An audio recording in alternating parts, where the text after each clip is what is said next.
menos para alfa, para beta igual a menos alfa. Então, olha só o que a gente conclui daqui. Se menos alfa não for uma raiz, tá certo? Se menos alfa não for uma raiz, então isso aqui vai ser sempre zero. E a forma de Killing vai ter uma linha ou uma coluna, uma linha, engraçado, né? Uma coluna ou uma linha inteira de zeros. E nesse caso, ela vai ser uma matriz singular, com determinante zero.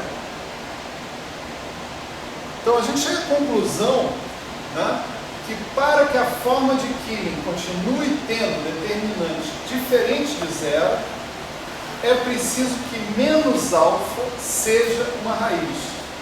E além disso, que o traço de alfa com E menos alfa tenha que obrigatoriamente ser diferente de zero.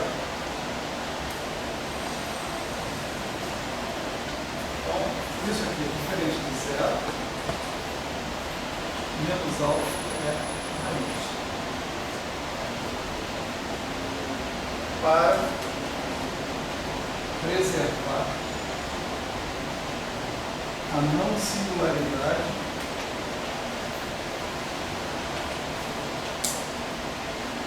da forma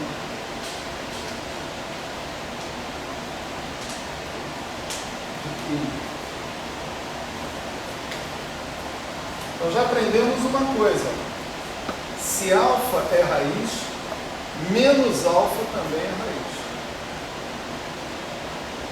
O número de raízes desconhecidas, então, que falta conhecer, né, caiu de 6 para 3.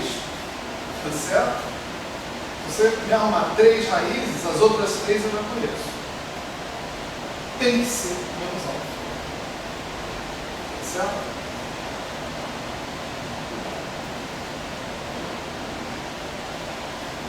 Isso não é S3, né?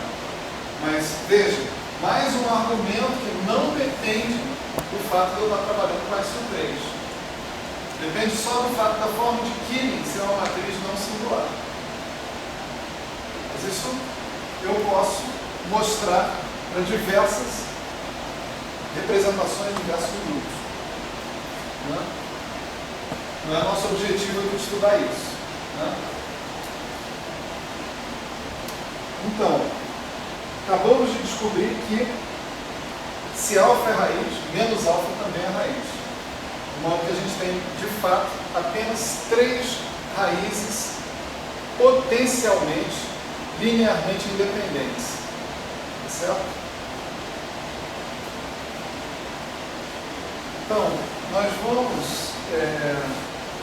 normalizar os traços da agora em diante. Tá certo? Para definir o que nós chamamos de base de Weyl Cartan. Então, a gente vai definir o seguinte: a gente vai dizer que traço de HI, HJ, agora é delta EJ, dividido por 1 sobre raiz de lambda, se for preciso, né?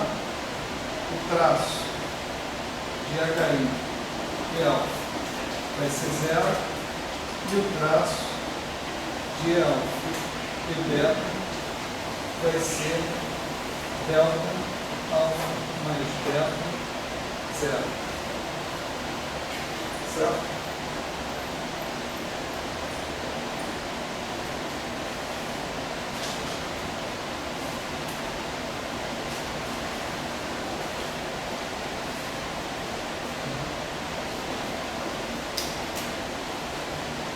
Bom, agora vai ficar divertido. Vamos lá.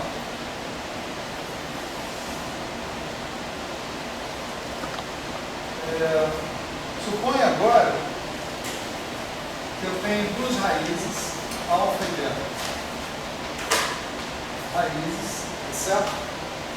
E eu vou supor que o ângulo entre elas, tá, é menor que 90 graus, menor ou igual a 90 graus.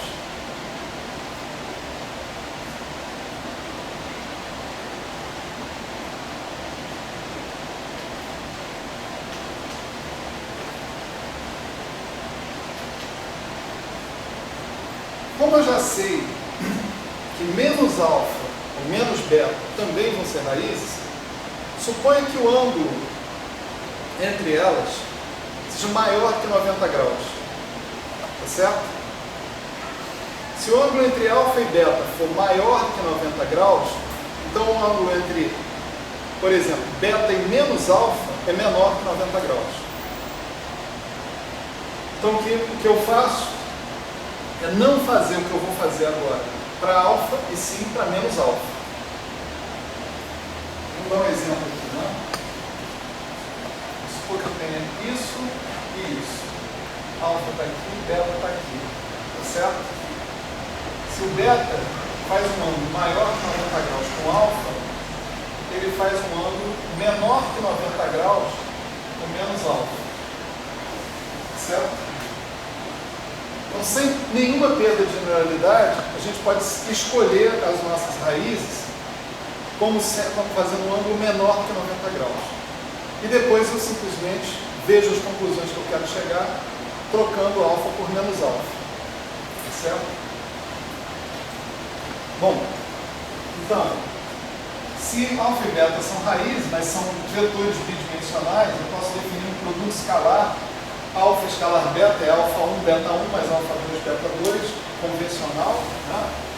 Alfa escalar beta vai ser a norma de alfa vezes a norma de beta vezes o cosseno do ângulo entre eles.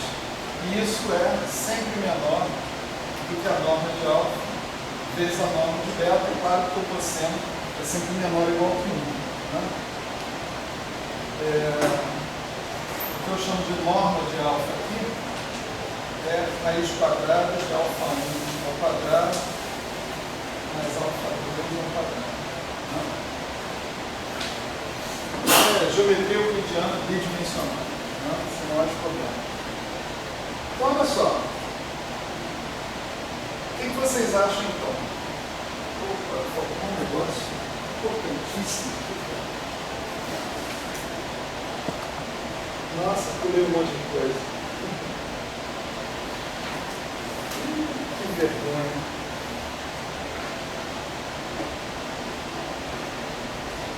Que vergonha.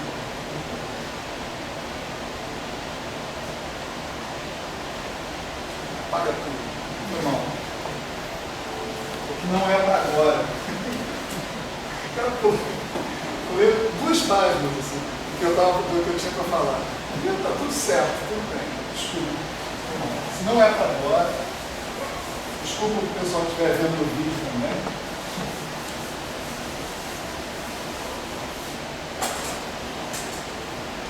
Vamos para frente. A gente ainda não tem elementos para fazer essa análise que eu estava querendo fazer.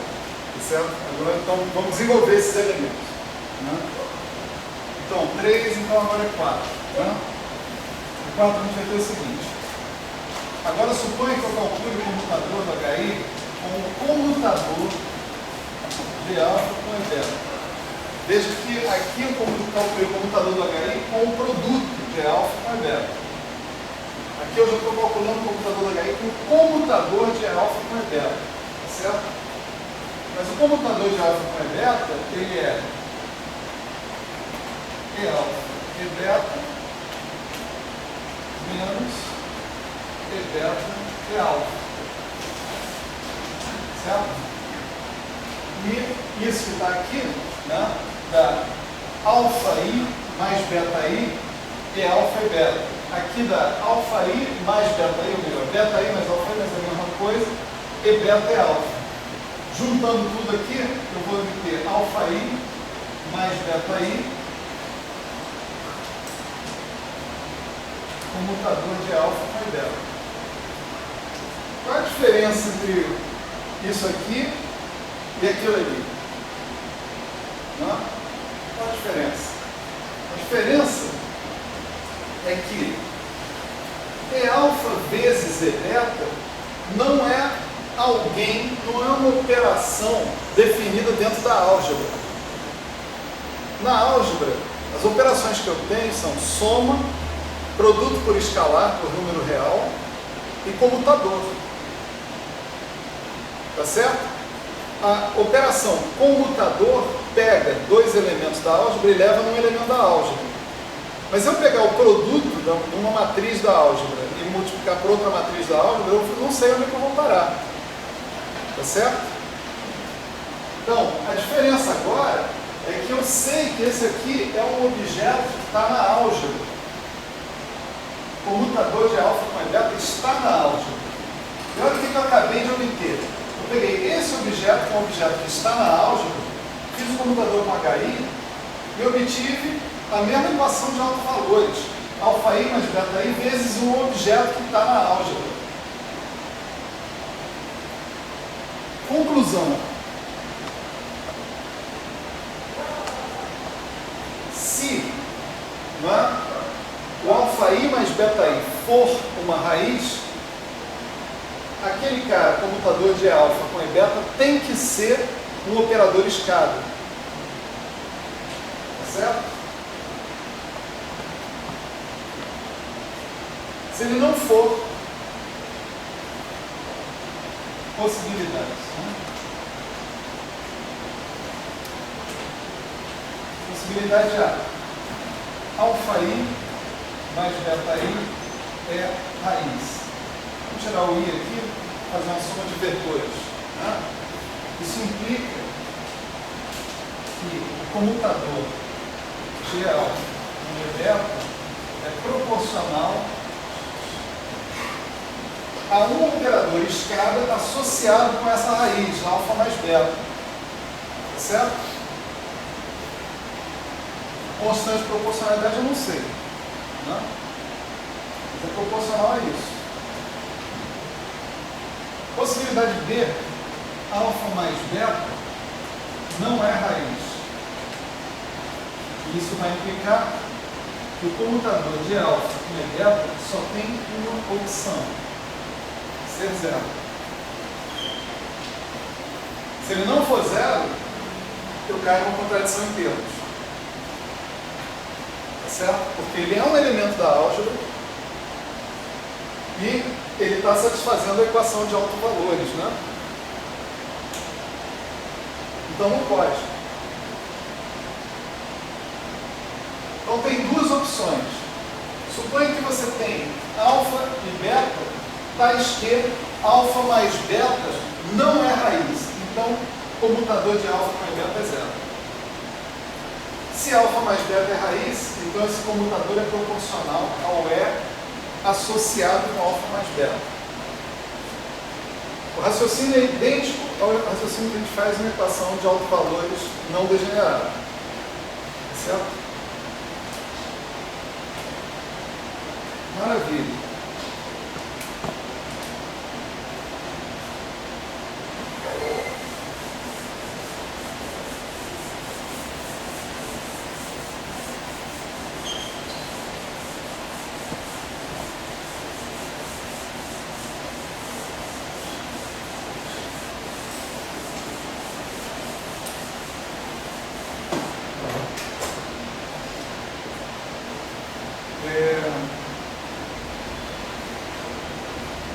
Mas eu posso aprender mais uma coisa. Né? Se beta for igual a alfa, né? Eu sei que o comutador de E alfa com E alfa é zero. Né? Daí eu vejo, né, que 2 alfa não pode ser uma raiz. Tá certo? Porque para 2 alfa ser uma raiz, isso aqui precisaria ser proporcional a E2 alfa. Mas isso é zero. Então, 2 alfa não é raiz. Não pode estar entre os objetos que estão lá. 3 alfa também não, 4 alfa também não, assim por diante. Né?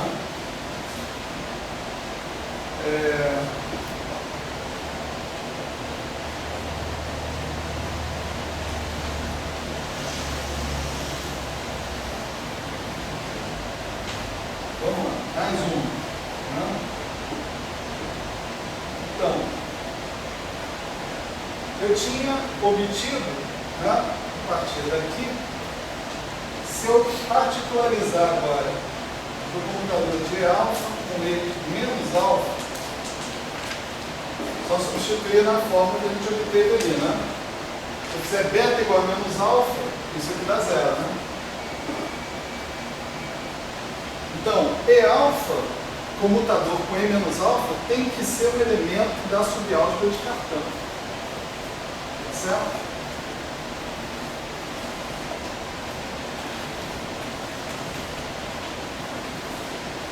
Tem que ser, portanto, uma certa combinação linear dos próprios HIs. É a única opção que sobra.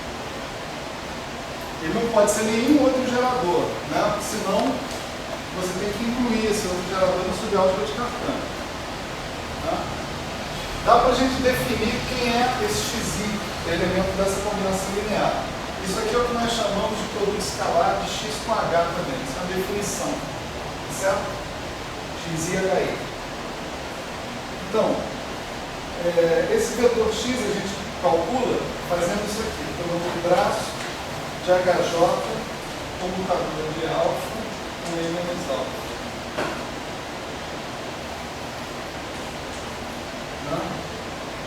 Isso aqui é x traço de HJ, HI, né? O comutador de alfa com menos alfa é x e HI, né? E você está tomando produto com HJ e o traço. Então vai sobrar x do lado fora, traço de HJ, HI. Né? Só que isso é delta e J, pela escolha que a gente fez, a normalização, portanto isso aqui vai ser XJ. Certo? Maravilha. Então esse é um jeito de calcular esse cara, né?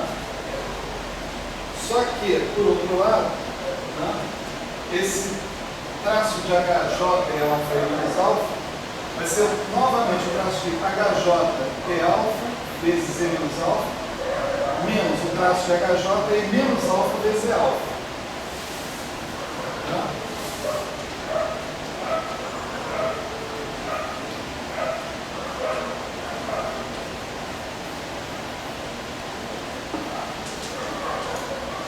Propriedade cíclica do traço, esse alfa pode passar para cá. Não? Vai ficar traço de HJ é alfa e menos alfa, menos traço de alfa, HJ e menos alfa.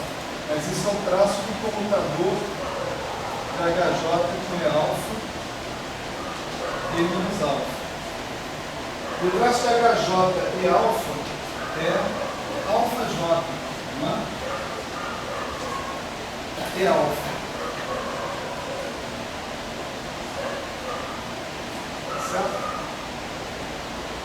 O traço de E alfa e menos alfa nós escolhemos por normalização que fosse 1 também. Tá? Então isso aqui também é o alfa J. Aí XJ é igual a alfa J. Tá? Então aqui podemos escrever isso aqui, que é alfa escalar H. Certo? Vamos fazer um resumo do que a gente obteve, né? Vamos chamar de 6 isso aqui, é o resumo. O resumo é o seguinte: nossa álgebra está com essa cara aqui. Computador de HI com HJ é 0, computador de HI com E alfa é alfa I E alfa. Né? Olha, computador da HI com H com E.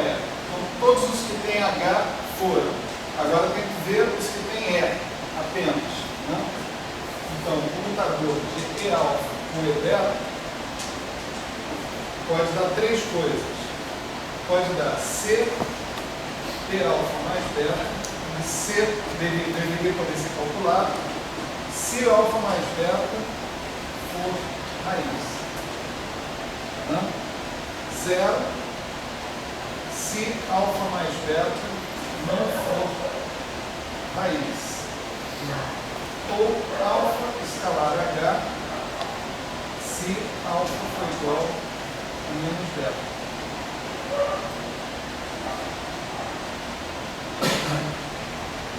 Melhor beta igual a menos alfa.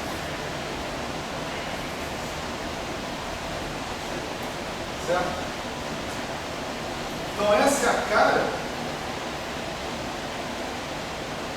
da álgebra de Lie, né? Olha onde é que a gente começou. Nós começamos aqui, ó. Computador de PA, PD, no IFMC. Nós mostramos que a gente pode colocar, né, esse conjunto de relações de comutação, seja ele qual for, dessa forma aqui. Qualquer grupo.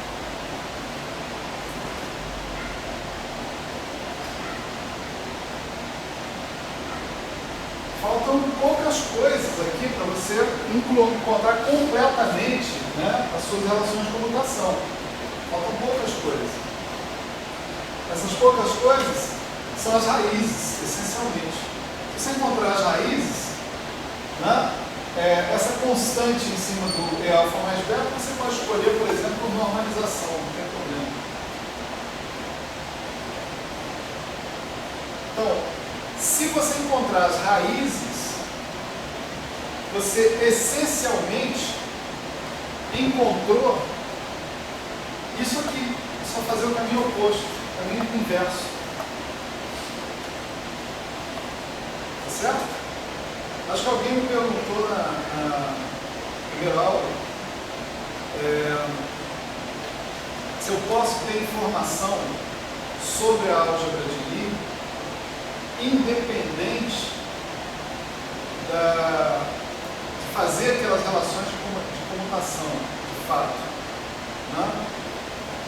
Já dá para ter um vislumbre do que eu quis dizer naquele dia.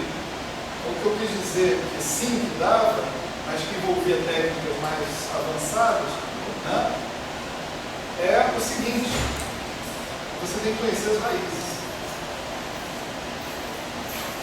E há como conhecer as raízes por outras técnicas, por outros meios.